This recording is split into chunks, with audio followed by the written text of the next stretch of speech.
పల్నాడు జిల్లా నర్సరావుపేటలో దారుణ హత్య ఘటన వెలుగు చూసింది.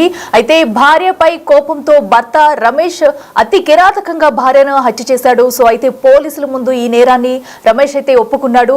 అయితే వీరికి పెళ్ళయి ఆరు సంవత్సరాలైంది. వీరికి ఇద్దరు మగపిల్లలు కూడా ఉన్నారు. అయితే ఈ నేపథ్యంలో పెళ్ళైనప్పటి నుంచి కూడా వీరిద్దరి మధ్య మనస్పర్ధలు కొనసాగుతూనే ఉన్నాయి. సో అయితే ఈ నేపథ్యంలో అవి ఈ మధ్య కాలంలో ఇంకా ఎక్కువ కావడంతో కేవలం భార్యపై కోపంతోనే మనస్పర్ధలు ఎక్కువడంతో కొన్ని గొడవల కారణంగా భార్యనైతే అతి కిరాతకంగా హత్య చేశాడు భర్త రమేష్. సో దానికి సంబంధించిన బ్రేకింగ్ న్యూస్ మనం చూస్తున్నాము. సో దీంతో ఇరు కుటుంబాల్లో విషాదంతో నిండిందనే చెప్పుకోవాలి. సో ఏదైతే అటు భార్య మేరీ ఉందో తనతో 6 ఏళ్ల క్రితమే రమేష్ కి పెళ్ళయింది. వీరిద్దరికి కూడా ఇద్దరు కొడుకులు ఉన్నారు.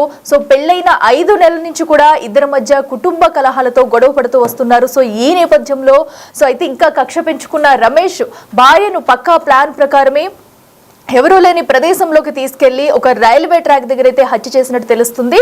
సో మనం చూడొచ్చు విజువల్స్ లో కూడా ఆ భార్యనైతే ముందు హత్య చేసి ముందైతే బైక్ పైన ఎక్కించుకుని తన భార్యని తీసుకెళ్తున్నాడు. సో తనకి ఏదో మాయమాటలు చెప్పి ఎక్కడికో వెళ్తున్నట్టు తననైతే బయటికి తీసుకెళ్లాడు భర్త రమేష్. సో అనంతరం కూడా హత్య చేసినట్టు తెలిసింది.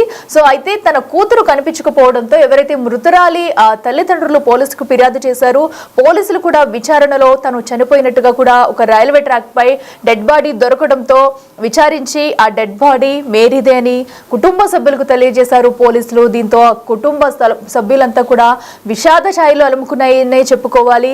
సో ఇప్పుడు ఆ పిల్లలు ఎవరూ లేని అనాథల్లా మిగిలిపోయారని చెప్పుకోవాలి. ఒక భర్త క్షణికావేశంలో చేసిన పనికి ఆ పిల్లలైతే అనాథల్లా మిగిలిపోయారు, తల్లి లేని పిల్లల్లాగా. సో ఇప్పుడైతే మృతురాలి మేరీ కుటుంబ సభ్యులు ఎవరైతే ఉన్నారో కన్నీరు మున్నీరుగా విలపిస్తున్నారు. తమ కూతురికి అన్యాయం జరిగిందంటూ కూడా. సో వీరిద్దరూ అయితే పెళ్ళైన 5 నెలల నుంచి వీరిద్దరి మధ్య మనస్పర్ధలు వస్తూనే ఉన్నాయి. సో అప్పటి నుంచి చిన్న చిన్న గొడవలు జరుగుతూనే ఉంటున్నాయంటే ఇప్పటి వరకు చెప్పుకొచ్చారు. అయితే ఇప్పుడు ఏకంగా తనైతే దాడి చేసి తన భార్యను చంపేసిన విషాద ఘటన చూస్తున్నాము. ఈ ఘటనకు సంబంధించి మరింత సమాచారం అందించేందుకు మా ప్రతినిధి సాయి శంకర్ ఫోన్ లో ఉన్నారు. సాయి శంకర్, చెప్పండి, కుటుంబ కలహాలతోనే రాజేష్ అయితే తన భార్యను చంపేసినట్టు తెలుస్తుంది. అసలు పోలీసులు ఏం చెప్తున్నారు ఘటనకు సంబంధించి డీటెయిల్స్ ఏంటి? నర్సరావుపేటలో అమానుష ఘటన అనే విధంగా చెప్పొచ్చు. అయితే మొదటగా భార్య మిస్ అయిందంటూ కూడా తోట మేరీ ఎవరైతే ఉందో ఆమె మిస్ అయిందనే విధంగా కూడా భర్త రమేష్ ఫిర్యాదు చేయడం జరిగింది. అయితే దానికి సంబంధించినటువంటి అంశాలపై కుటుంబ సభ్యులు కూడా ఆరా తీయగా వాళ్ళకి ఎలాంటి ఇన్ఫర్మేషన్ రాలేదు. అయితే పోలీసులు ఈ అంశానికి సంబంధించినటువంటి దాంట్లో సీసీటీవీ ఫుటేజ్ ఏవైతే వాటిని పరిశీలిస్తున్నటువంటి సమయంలో రమేష్ డైరెక్ట్ గా పోలీస్ స్టేషన్ కు వచ్చి కూడా లొంగిపోవడం జరిగింది. తన భార్యని తానే చంపానంటూ కూడా ఆయన డైరెక్ట్ గా వచ్చి లొంగిపోవడంతో ప్రస్తుతం అయితే అసలు వాళ్ళిద్దరి మధ్య అంత ఘర్షణ జరగడానికి గల కారణాలు ఏంటి, భర్త రమేష్ ఎందుకు చంపడం జరిగిందనే దానిపైన కూడా పోలీసులు అయితే ఆరా తీస్తున్నటువంటి పరిస్థితి. అయితే 5 నెలల క్రితం పెళ్ళైనటువంటి వీళ్ళిద్దరికి సంబంధించినటువంటి అంశాలకు సంబంధించిన దానిపై గత 5 నెలలుగా కూడా ఇద్దరి మధ్య తీవ్రమైనటువంటి గొడవలు జరుగుతున్నట్లు కూడా చెప్తున్నట్టు కూడా కుటుంబ సభ్యులు చెప్తున్నారు. ఇప్పటికే వీళ్ళిద్దరికి 2 కుమారులు ఉండటం జరిగింది.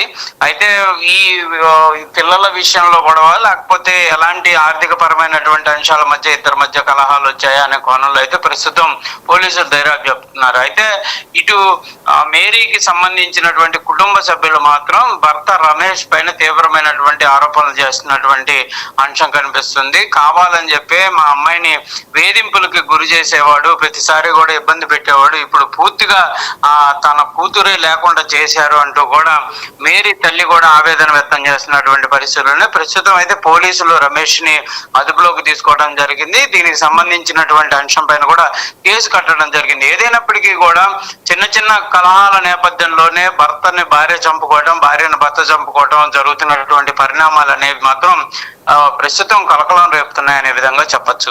సాయి శంకర్, ప్రస్తుతం అయితే నిందితుడు రాజేష్ పోలీసులు అదుపులో ఉన్నట్టు తెలుస్తుంది. అయితే ఏం చెప్పాడు పోలీసులు ఇప్పటి వరకు? రాజేష్ నుంచి ఎలాంటి సమాచారం రాబట్టారంటే ఆ ఘటన జరిగిన సమయంలో ఏమైనా ఇష్యూ జరిగిందా, లేదంటే ఇంకా ఏమైనా కారణాలు ఉన్నాయా, ఏమైనా అసలు విషయాలు వెల్లడించాడా? ప్రధానంగా రమేష్ మాత్రం ఒకే అంశం చెప్తున్నాడు. గత 5 నెలలుగా కూడా తీవ్రంగా ఇద్దరి మధ్య కూడా వాగ్వాదాలు జరుగుతున్నాయనే విధంగా చెప్తున్నాడు. ప్రతిరోజు కూడా తనని వేధింపులకి భార్య గురి చేస్తుంది అనే విధంగా కూడా రమేష్ తాను వర్షం చెప్తున్నటువంటి పరిస్థితి ఉంది. ఆదివారం వీళ్ళిద్దరు కూడా బయటికి వెళ్ళడం జరిగింది. ఆ సమయంలో వాళ్ళిద్దరి మధ్య చోటు చేసుకున్నటువంటి వాగ్వాదం నేపథ్యంలోనే తాను భార్యని చంపడం జరిగిందనే విధంగా కూడా ప్రస్తుతం అయితే రమేష్ స్టేట్మెంట్ ఇచ్చినట్టు తెలుస్తుంది. దాంతో పాటు పక్కా ప్రణాళికగానే చంపడానికి తీసుకువెళ్ళాడా, లేకపోతే అక్కడికి వెళ్ళిన తర్వాత గొడవ జరగడం నేపథ్యంలో దాడి చేశాడా అనే దానికి సంబంధించిన దానిపైన మాత్రం క్లారిటీ రావాల్సినటువంటి పరిస్థితులు అయితే కనిపిస్తున్నాయి. కానీ పోలీసులు మాత్రం పక్కా ప్రణాళికతోనే రమేష్ భార్యను చంపడానికే బయటకు తీసుకువెళ్ళాడనే విధంగా చెప్తున్నటువంటి పరిస్థితులు ప్రస్తుతం మాత్రం ఈ అంశం పైన పూర్తి స్థాయిలో ఇంకా వివరాలు రావాల్సినటువంటి అంశం కనిపిస్తుంది. రమేష్ అయితే రాత్రి నుంచి కూడా విచారిస్తున్నారు. అసలు గొడవకి కారణాలు ఏంటి, ఎందుకు భార్యను బయటికి తీసుకెళ్లడం జరిగింది, చంపడానికి ప్లాన్ చేయడం జరిగిందా, లేకపోతే ఎలాంటి సందర్భంలో చంపడం జరిగింది, ఇలాంటి వివరాలు రావాల్సినటువంటి అంశం కనిపిస్తుంది. దాంతో పాటు ప్రస్తుతం అయితే మాత్రం పిల్లలు ఇద్దరు చిన్నపిల్లలు అవడంతో వాళ్ళిద్దరు కూడా అన్యాయం అయ్యేటటువంటి పరిస్థితి ఉందనే విధంగా కూడా స్థానికులు అయితే మాత్రం ఆవేదన వ్యక్తం చేస్తున్న పరిస్థితులు కనిపిస్తున్నాయి. అయితే సాయి శంకర్, అటు మేరీ కుటుంబ సభ్యులు ఏమంటున్నారు తల్లిదండ్రులు? ఎందుకంటే వీరికి ఇదివరకు నుంచి కూడా మనస్పర్ధలు ఉన్నాయి, గొడవలు జరుగుతున్నాయి అన్నట్టుగా కూడా తెలుస్తుంది. సో ఇంతకు ముందు ఎప్పుడైనా గొడవ పడి ఇంటికి వెళ్ళిపోవడం, లేదా వాళ్ళు ఎప్పుడైనా వచ్చి వీళ్ళకి శ్రద్ధ చెప్పడం ఏమైనా చేశారా? ప్రధానంగా ఇప్పుడు వాళ్ళు ఏం చెప్తున్నారు? ప్రధానంగా కూడా ఈ అంశానికి సంబంధించి మేరీ కుటుంబ సభ్యులు మాత్రం తీవ్ర ఆవేదన వ్యక్తం చేస్తున్నారు. గతంలో కూడా ఇద్దరి మధ్య మనస్పర్ధలు వస్తే కుటుంబ సభ్యుల సమక్షంలో కూర్చోబెట్టి మాట్లాడటం జరిగింది. దానికి సంబంధించి పరిష్కారం కూడా చెప్పడం జరిగింది. కానీ ఆ తర్వాత కూడా గొడవలు జరుగుతూనే ఉన్నాయనే విధంగా మాత్రం వాళ్ళైతే చెప్తున్నారు. క్లియర్ గా రమేష్ పైన అయితే వాళ్ళైతే తీవ్రమైనటువంటి ఆరోపణలు చేస్తున్నటువంటి పరిస్థితి ఉంది. తన కూతుర్ని తీవ్రంగా ఇబ్బంది పెడుతున్నటువంటి పరిస్థితి ఉన్నప్పటికీ కూడా పెద్దలంతా కూడా మాట్లాడి సర్ది చెప్పడం జరిగింది. కానీ ఇలాంటి దుర్గతానికి పాల్పడతాడనే విధంగా మేము అనుకోలేదు, లేకపోతే మా పిల్లల్ని మేము తెచ్చుకొని ఉంచుకునే వాళ్ళం అనే విధంగా కూడా మేరీ తల్లిదండ్రులు అయితే చెప్తున్నారు. పక్కా ప్రణాళికగానే మా అమ్మాయిని చంపడం జరిగింది, కంపల్సరిగా కఠినంగా అతన్ని శిక్షించాలనే విధంగా కూడా వాళ్ళైతే కోరుతున్నటువంటి పరిస్థితి ఉంది.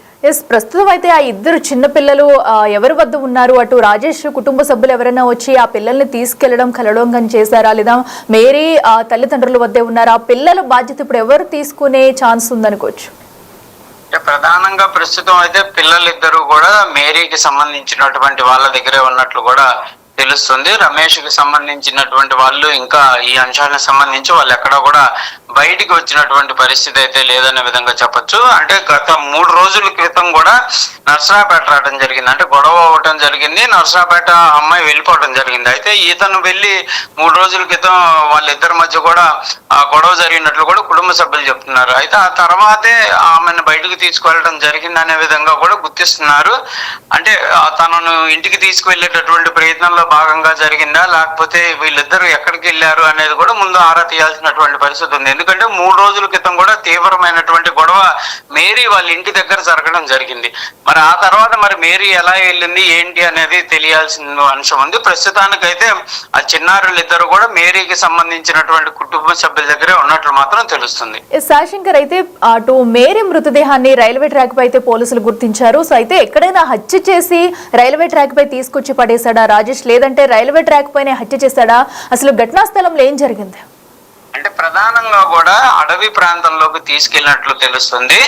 ఆమె తలపైన గట్టి బండరాయితో కూడా కొట్టడం జరిగిందనే విధంగా కూడా పోలీసులు గుర్తిస్తున్నారు. దానికి ముందే ఆమెను గొంతు నులిమి చంపేయడంతో పాటు బండరాయితో తలపైన కొట్టడం జరిగిందనే విధంగా కూడా ప్రాథమిక దర్యాప్తులో చేరడం జరిగింది. ఆ తర్వాతే తీసుకొని వచ్చి రైల్వే ట్రాక్ పైన పడేసి దానిని ఓ రకంగా యాక్సిడెంట్ గా చిత్రీకరించేటటువంటి ప్రయత్నం జరిగినట్లు కూడా గుర్తిస్తున్నారు. కానీ తనకు ఏదైతే మళ్ళీ ఎక్కడ ఇబ్బంది అవుతుందో అనే విధంగా కూడా ఊహించినటువంటి రమేష్ వెంటనే పోలీస్ స్టేషన్ కి రావడం జరిగింది అనే విధంగా చెప్తున్నారు. అయితే రమేష్ కి పూర్తి స్థాయిలో కూడా వ్యసనాలకు అలవాటు పడటం, కుటుంబ పోషణను పట్టించుకోకపోవటం వల్లే ఇదంతా కూడా జరిగినట్లయితే చెప్తున్నారు. ఏదైనప్పటికీ కూడా ఇద్దరి మధ్య అసలు 3 రోజుల క్రితం జరిగిన గొడవ తర్వాత మేరీ ఏ విధంగా వెళ్ళింది అనే దానికి సంబంధించి కూడా తెలియాల్సినటువంటి పరిస్థితి. ఏదైనప్పటికీ కూడా జరిగిన సంఘటన అంతా కూడా పక్కా ప్రణాళికతోనే జరిగిందనే విధంగా మాత్రం కుటుంబ సభ్యులు చెప్తున్నారు. గొంతు నూలుపై చంపేయడం, తర్వాత బండరాయితో కొట్టడం, తీసుకువెళ్లి ట్రాక్ మీద పడేయటం, ఇదంతా ప్రణాళికబద్ధంగా చేయడం. తర్వాత తాను ఎక్కడ పోలీసులకు కానీ వాళ్ళకి దొరికిపోతే మళ్ళీ ఇబ్బంది అవుతుంది కాబట్టి ఇంక డైరెక్ట్ గా స్టేషన్ కి వచ్చి లొంగిపోయినటువంటి పరిస్థితి ఉందనే విధంగా అయితే దర్యాప్తు చేస్తున్నారు. ప్రస్తుతం కేసు అయితే నమోదు చేయడం జరిగింది. మరి ఎలాంటి సెక్షన్లు పెడతారు ఏంటి అనేది కూడా చూడాల్సినటువంటి అంశంగా కనిపిస్తుంది. Right Shashankar, thank you. So ఏదైతే అటు మేరీ హత్య ఉందో తన భర్త రాజేష్ అయితే తన తలపై బండరాయితో అటు ఎక్కువగా కొట్టి చంపి అక్కడ రైల్వే ట్రాక్ పై పడేసినట్టుగా పోలీసుల విచారణలో అయితే ఇప్పటి వరకు చెప్తున్నారు. అయితే ప్రస్తుతానికైతే రాజేష్ ని అదుపులోకి తీసుకున్న పోలీసులు అయితే విచారిస్తున్నారు. మరో పక్కన మేరీ కుటుంబ సభ్యులైతే తమ కూతుర్ని తమ అల్లుడై చంపేసినట్టు, వీరిద్దరి మనస్పర్ధల కారణంగానే ఈ హత్య జరిగినట్టుగా కూడా కుటుంబ సభ్యులైతే కన్నీరు మిన్నీరుగా వెలిపిస్తున్నారు. ప్రస్తుతం అయితే ఆ ఇద్దరు చిన్నపిల్లలు అటు మేరీకి సంబంధించిన వారి దగ్గరే ఉన్నట్టుగా కూడా పోలీసులు అయితే చెప్తున్నారు. అయితే ఈ ఘటనకు సంబంధించి ఇంకా ఎలాంటి విషయాలు బయటకు వస్తాయి, వీరి మధ్య ఇంకా ఏమైనా విభేదాలు ఉన్నాయా, అసలు రాజేష్ ఏం చెప్పబోతున్నాడు అనేది కూడా వేచి చూడాలి.